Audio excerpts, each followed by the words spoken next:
Welcome to latest world news. In the territorial dispute between Vietnam and China, the Taiwanese are collateral damage. Since Vietnamese protests against a Chinese oil rig in disputed waters turned ugly on May 13, officials in Hanoi have been trying to reassure foreign factory owners that the country is still a safe place to invest. In Binh Duong province just north of Ho Chi Minh City, the local government chairman on May 20 met with representatives from almost 100 foreign companies to apologize and promise to help with the recovery effort. The next day, the central government announced a series of tax breaks and other measures for companies damaged by the attacks. But the Taiwanese may need more than kind words and pledges.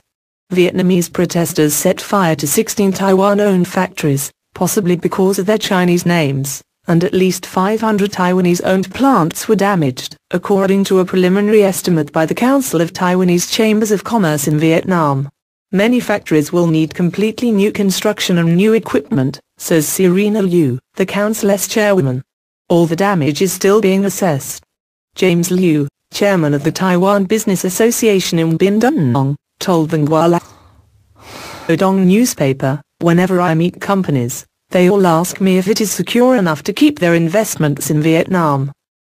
The attacks came even though for years the Taiwanese government has encouraged businesses to set up shop in Vietnam rather than China.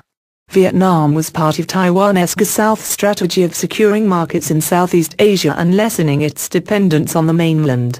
Taiwan is one of the largest sources of foreign direct investment in Vietnam, having poured in $28 billion over the past 2 decades. In 2012, the most recent year data are available from the General Statistics Office of Vietnam. Taiwanese businesses pledged to invest more than $2.60 billion in the country, making the island, which Beijing considers a breakaway province, the second largest investor in Vietnam, behind Japan.